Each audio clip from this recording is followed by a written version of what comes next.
નમસ્કાર ખેડૂત મિત્રો, ખેડૂત પ્રયાસ ચેનલમાં આપનું સ્વાગત છે। આજે તારીખ 11 મે 2025 સવારના મહત્વના હવામાન સમાચાર ચેનલમાં નવા આવો તો સબસ્ક્રાઇબ કરી લેજો।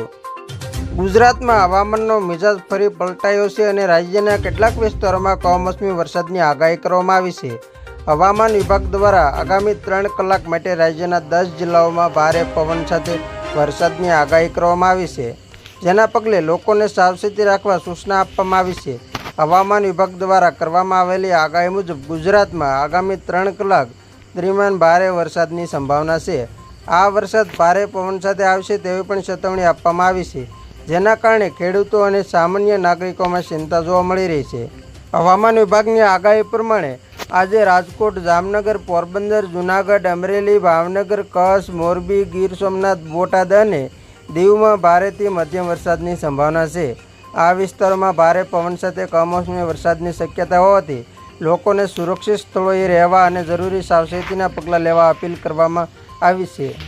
રાજકોટ જિલ્લાના ઉપલેટા શહેરમાં અને તેના ગ્રામ્ય વિસ્તારોમાં ધોધમાર કમોસમી વરસાદ નોંધાયો છે, જેના કારણે નદી નાળાઓમાં પાણીની ભારે આવક જોવા મળી છે અને ખેડૂતોમાં ચિંતાનો માહોલ છવાયો છે। ભર ઉનાળે અચાનક આવેલા આ વરસાદે ખેડૂતોને ચિંતામાં મૂકી દીધા છે। ખેતરોમાં ઊભા પાકને નુકસાન થવાની ભીતિ સેવાઈ રહી છે। ખાસ કરીને ઉનાળુ પાકને આ માવઠું મોટું નુકસાન પહોંચાડી શકે છે। હવામાન વિભાગે ચોમાસાના આગમનની તારીખ આપી દીધી। ભારતમાં ચોમાસું 5 દિવસ વહેલું શરૂ થવાની સંભાવના।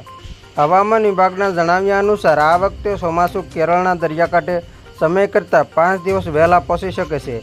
ચોમાસું 27 મેના રોજ આવવાની ધારણા છે। સામાન્ય રીતે ચોમાસું 1 જૂને કેરળના દરિયાકાંઠે પહોંચે છે। IMDના ડેટા અનુસાર જો ચોમાસું અપેક્ષા મુજબ કેરળ પહોંચશે તો તે 2009 પછી ભારતીય મુખ્ય ભૂમિ પર ચોમાસાનું પ્રથમ આગમન છે। દક્ષિણ પશ્ચિમ ચોમાસું 1 જૂન સુધીમાં કેરળમાં પ્રવેશ કરે છે અને 8 જુલાઈ સુધીમાં સમગ્ર દેશને આવરી લે છે। તે 17 સપ્ટેમ્બરની આસપાસ ઉત્તર પશ્ચિમ ભારતમાંથી પીછેહટ કરવાનું શરૂ કરે છે અને 15 ઓક્ટોબર સુધીમાં સંપૂર્ણપણે પાછું ફરી જાય છે।